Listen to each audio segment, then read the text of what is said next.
Halo, shalom, selamat pagi anak-anak teacher.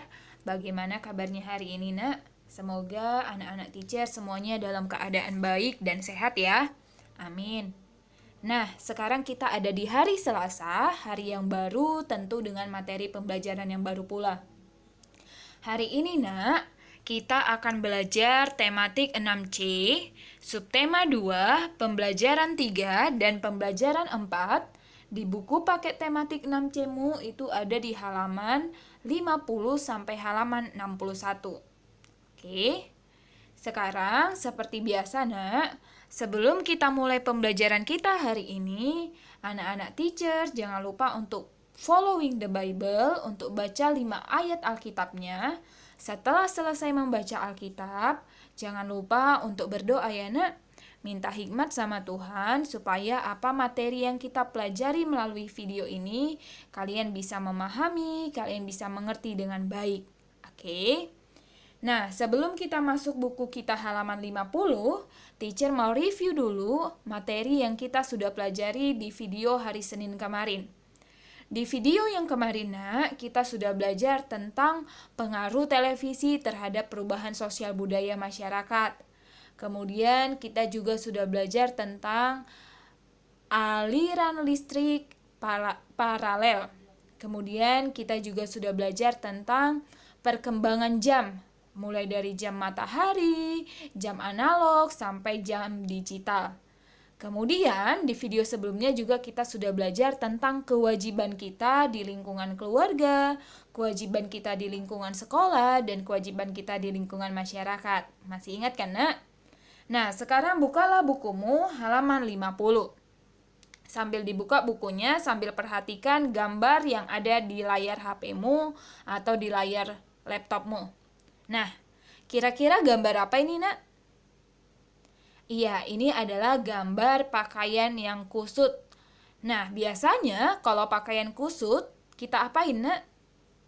Kita Iya, kita setrika. Nah, setrika pada saat ini, setrika yang kita gunakan, setrika seperti gambar yang di sebelah kiri atau seperti setrika yang ada di gambar sebelah kanan. Iya, mungkin kalau kalian sekarang sudah melihat setrika seperti gambar yang ada di sebelah kanan ya, nak. Ini adalah setrika modern, setrika yang sudah menggunakan arus listrik untuk menggosok baju. Nah, setrika yang sebelah kiri ini adalah setrika sebelum ditemukannya setrika listrik. Yang mana setrika sebelah kiri ini menghasilkan panas itu dari arang atau dari bara api yang dimasukkan ke dalam setrika. Nah, setrika zaman sekarang ini sangat dibutuhkan oleh manusia. Kenapa sangat dibutuhkan? Karena kalau ketika kita ingin pergi sekolah, kita ingin pergi kerja, kita ingin pergi gereja, pasti kita memakai baju yang rapi. Nah, baju yang rapi itu ketika sudah disetrika. Coba bayangkan kalau kita pergi sekolah, orang tua kita pergi kerja, kita pergi gereja bajunya kusut. Pasti tidak enak dipandang mata kan, Nah, setrika adalah salah satu penemuan barang elektronik yang ditemukan oleh seorang tokoh yang berasal dari Amerika Serikat yang bernama Henry W. Seeley. Nah, Henry ini adalah penemu dari setrika. Penemuan setrika oleh seorang yang bernama Henry ini sangat bermanfaat dalam kehidupan manusia atau masyarakat hingga detik ini. Oke, untuk lebih jelasnya tentang perkembangan setrika, kalian bisa lihat di buku paketmu. Di situ ada teks eksplanasi dengan judul perkembangan setrika. Oke, nah sekarang kita lihat. Teacher ulangi lagi materi tentang teks eksplanasi ilmiah. Nah, kemarin di video paling awal, teacher bikin video tentang materi tematik 6C, teacher sudah jelaskan di situ pengertian dari teks eksplanasi ilmiah. Nah, sekarang teacher mau ulang. Teks eksplanasi ilmiah itu karena adalah teks yang berisi penjelasan mengenai suatu proses yang berkaitan dengan sains atau ilmu pengetahuan alam. Nah, ciri-ciri teks eksplanasi ilmiah yang pertama, informasi yang dibuat itu berdasarkan fakta atau faktual. Jadi informasi yang ada di dalam teks eksplanasi ilmiah itu memang informasi yang sudah benar-benar terjadi berdasarkan fakta, tidak mengada-ngada. Atau bahasanya, bahasa anak muda sekarang tidak halu, ya, tidak berhalusinasi. Nah, ciri-ciri teks eksplanasi ilmiah yang kedua yaitu hal yang dibahas yaitu suatu fenomena yang bersifat keilmuan atau berhubungan dengan ilmu pengetahuan. Cirinya yang ketiga yaitu sifatnya informatif dan tidak berusaha mempengaruhi pembaca untuk percaya terhadap hal yang dibahas. Kemudian ciri-cirinya yang berikutnya yaitu menggunakan kata penanda urutan. Kemudian cirinya yang berikut yaitu fokus pada hal umum atau generik. Ini adalah ciri-ciri dari teks eksplanasi ilmiah.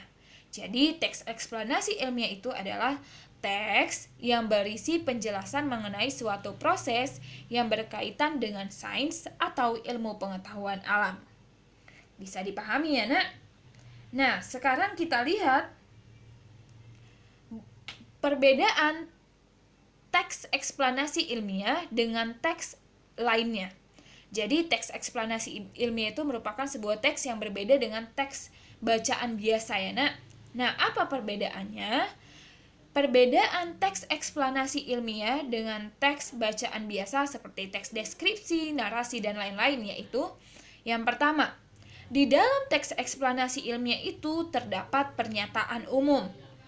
Pernyataan umum ini berfungsi sebagai paragraf pembuka dan berisi informasi singkat mengenai topik permasalahan yang akan dibahas dalam teks secara keseluruhan.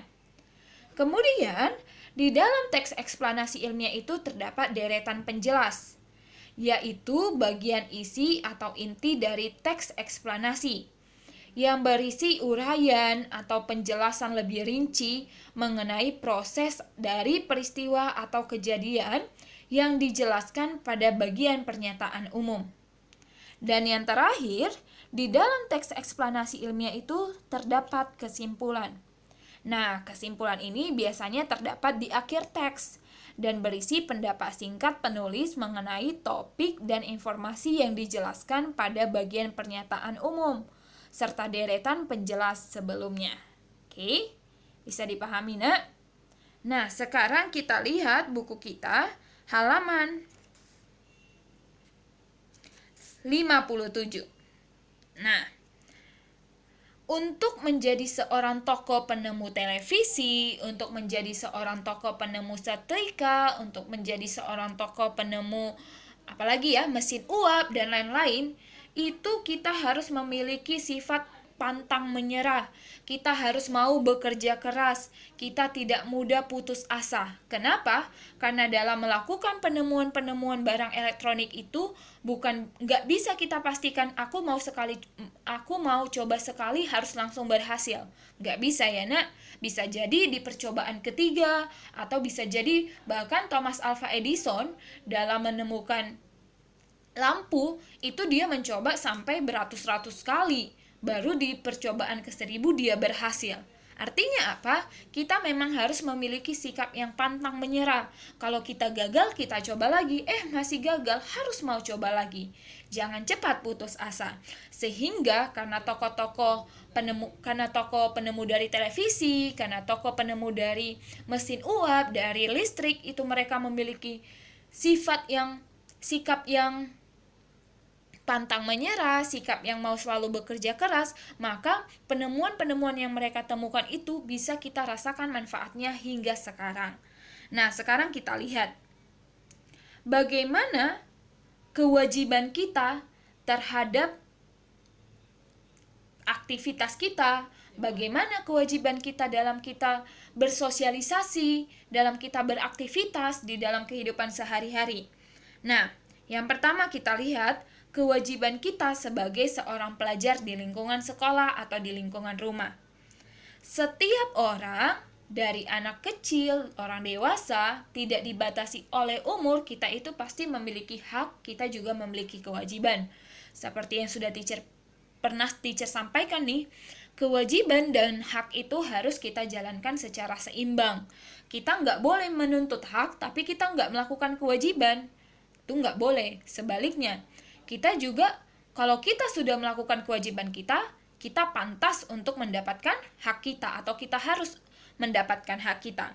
Oleh sebab itu, pelaksanaan hak dan kewajiban harus seimbang supaya tidak terjadi permasalahan dalam kehidupan kita sehari-hari. Nah, coba lihat buku Muna halaman 58. Di situ ada gambar A, ada gambar B, dan ada gambar C. Nah, di gambar A, di situ ada teks dalam bulatan itu, di situ ada teksnya berbunyi sambil dibuka bukunya ya nak, halaman 58. Aku bacakan hasil musyawarah hari ini. Nah, menurutmu di teks A itu apakah mereka melakukan kewajiban dengan baik? Iya, mereka melakukan kewajiban dengan baik. Karena apa? Karena mereka bermusyawarah, karena mereka berdiskusi, ya kan? Kemudian di gambar B, perhatikan di situ ada gambar anak-anak sedang upacara. Tapi perhatikan teks atasnya itu. Ada berbunyi, Made, setelah upacara kita jajan ke kantin yuk. Apakah anak-anak itu melakukan kewajibannya dengan baik? Iya, anak-anak tersebut tidak melakukan kewajibannya dengan baik. Kenapa kita katakan mereka tidak melakukan kewajiban dengan baik? Karena si anak-anak tersebut, mereka mengobrol pada saat sedang upacara. Seharusnya mereka berdiri dengan posisi yang siap, dengan posisi istirahat, mendengarkan dan mengikuti upacara dengan baik. Ini mereka bukannya mengikuti upacara dengan baik, mereka malah mengobrol. Maka gambar B tidak melakukan kewajiban dengan baik. Kemudian kita lihat gambar C. Di situ ada seorang anak perempuan yang sedang berdiri, ada seorang anak laki-laki yang lagi tidur nih di mejanya. Perhatikan teks di dalam lingkaran. Ya, dia malah tidur. Nah, apakah si anak laki-laki tersebut melakukan kewajiban dengan baik, nak? Sudah pasti tidak melakukan kewajiban dengan baik. Kenapa? Karena dia tidak belajar, melainkan malahan dia tidur. Jadi kalau kita ngobrol pada saat guru menjelaskan, kita main-main saat sedang proses pembelajaran, itu kita tidak melakukan kewajiban kita dengan baik. Nah, kita lihat, apa kewajiban kita sebagai pelajar? Apa sih dampak ketika kita tidak melakukan kewajiban kita itu? Kemudian, apa manfaat yang kita peroleh ketika kita melakukan kewajiban? Kita lihat di teks di dalam tabel yang ada di layar HP atau di layar laptopmu. Yang pertama, kewajiban sebagai seorang pelajar yaitu menjaga kebersihan dan keindahan sekolah. Apa dampaknya kalau kita tidak menjaga kebersihan sekolah? Dampaknya yaitu sekolah menjadi kotor, kita jadi tidak nyaman dalam melakukan aktivitas, ya kan?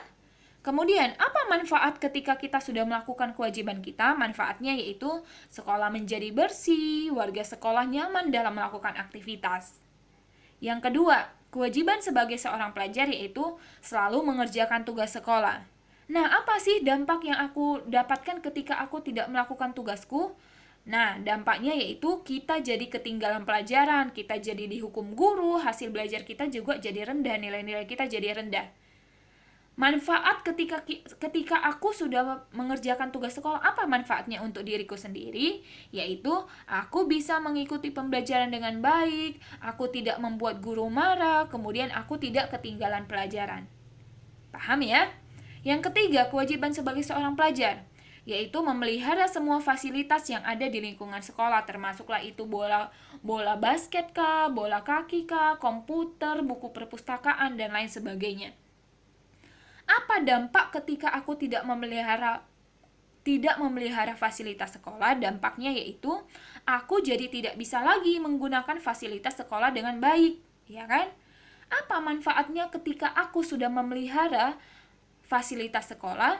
Manfaatnya yaitu aku jadi bisa menggunakan fasilitas yang ada di sekolah dengan baik dan dalam jangka waktu yang lama. Nah, kewajiban sebagai seorang pelajar yang keempat yaitu siswa wajib membawa alat-alat belajar seperti buku paket, buku agenda, buku tulis, buku catatan, latihan, dan lain sebagainya. Nah, apa dampak ketika aku tidak membawa buku-buku atau peralatan belajar? Dampaknya yaitu aku tidak bisa mengikuti pembelajaran dengan baik, tentunya ya kan? Kayak mana kita mau belajar dengan baik, buku aja kita nggak bawa. Kemudian, apa manfaat ketika aku sudah membawa buku-buku dan peralatan belajarku? Manfaatnya yaitu aku jadi bisa mengikuti pembelajaran dengan baik. Nah, ini adalah contoh kewajiban, contoh dampak, dan contoh manfaat ketika kita sudah melakukan kewajiban. Sebenarnya masih banyak lagi nak kewajiban belajar lainnya. Kamu bisa cari dari sumber buku atau bisa lihat di internet. Oke? Nah, sekarang kita lihat bukumu halaman 59. Di dalam menulis sebuah teks eksplanasi ilmiah, kita harus memperhatikan kaidah bahasa yang baik dan benar. Nah, di bukumu halaman 59, di situ ada teks eksplanasi ilmiah dengan judul penemuan jam portable. Nah, penulisan teks yang baik harus memperhatikan kaidah bahasa Indonesia. Kaidah bahasa Indonesia tersebut meliputi penggunaan kalimat efektif dan ejaan yang baik dan benar. Apa aja sih ciri-ciri dari kalimat yang efektif? Ciri-ciri dari kalimat yang efektif yang pertama, mengandung subjek atau predikat. Yang kedua, disusun sesuai urutan kalimat yang benar. Yang ketiga, menggunakan kata baku yang sesuai dengan isi teks. Yang keempat, tidak bertele-tele atau menggunakan kata yang tidak perlu. Dan yang kelima, yaitu tidak bermakna ganda atau ambigu. Nah, selain kalimat efektif, penulisan teks yang baik harus memperhatikan penggunaan ejaan. Ejaan berkaitan dengan penggunaan tanda baca. Tanda baca itu titik kah, koma kah, tanda tanya kah, tanda seru kah, tanda kutip kah, dan lain-lain. Kemudian huruf kapital atau huruf besar, serta penulisan kata ataupun singkatan. Semua kaidah bahasa tersebut dapat diketahui dari KBBI atau Kamus Besar Bahasa Indonesia dan Pedoman Umum Ejaan Bahasa Indonesia atau PUEBI. Nah, sekarang kita lihat bukumu halaman 60. Sambil dibuka bukunya, nak. Sambil dibuka bukunya halaman 60. Di situ ada kan tabel, paragraf, kalimat atau kata yang salah, kesalahannya apa, perbaikannya apa. Nah, kita lihat di bukumu sudah dikasih contoh 1. Di dalam paragraf 1 ada kalimat atau kata yang salah, yaitu jam merupakan alat waktu penunjuk dalam kehidupan. Ada yang salah nggak dari kalimat ini? Kita lihat apa kesalahannya. Kesalahannya yaitu urutan kalimatnya salah sehingga tidak efektif. Seharusnya bagaimana kalimatnya yang benar, bagaimana perbaikannya? Yaitu jam merupakan alat penunjuk waktu dalam kehidupan. Jadi di kalimat atau perhatikan kolom bagian 2, kalimat atau kata yang salah yaitu jamnya benar, merupakannya benar, alatnya benar, penunjuknya. Kebalik, seharusnya penunjuk dulu baru waktu, bukan waktu dulu baru penunjuk. Paham ya, nak?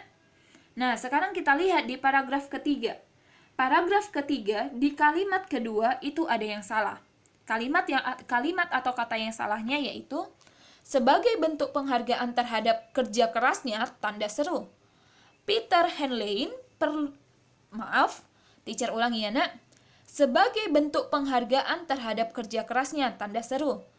Peter Henlein pun diberikan penghargaan oleh kota tempat kelahirannya berupa patung berwujud dirinya. Ada yang salah nggak dengan kalimat ini? Iya, ada yang salah. Apa kesalahannya? Yaitu kesalahan dalam penggunaan tanda baca, tanda seru yang tidak sesuai dengan ejaan. Seharusnya kalimatnya yaitu sebagai bentuk penghargaan terhadap kerja kerasnya, koma. Seharusnya menggunakan koma, bukan menggunakan tanda seru. Peter Henlein pun diberikan penghargaan oleh kota tempat kelahirannya berupa patung berwujud dirinya. Nah, ini adalah perbaikan kalimat yang benar. Sampai sini bisa dipahami, nak? Oke. Nah, sekarang kita lanjut tugas. Tugasmu yaitu ada di buku paket tematik 6C. Ayo berlatih halaman 61, nomor 1, 2, 3, dan 4. Kerjakan di buku latihan. Jangan lupa ya, nak, tulis hari, tulis tanggal, dan buku halaman berapa ya yang kamu kerjakan, tulis di bagian atas buku latihanmu. Oke, semangat belajarnya anak-anak teacher. Sampai sini pembelajaran kita hari ini. Sampai jumpa di video pembelajaran selanjutnya. Jangan lupa, karena sekarang kita ada di tengah-tengah kondisi pandemi COVID-19, anak-anak teacher jangan lupa selalu rajin cuci tangan, pakai masker, jaga jarak ya. Kamu lindungi dirimu sendiri, artinya kamu juga menjaga orang-orang yang ada di sekitarmu. Oke, sampai sini video kita. Sampai jumpa di video-video selanjutnya. Shalom, selamat pagi anak-anak teacher. Tuhan Yesus memberkati kita semua. Amin.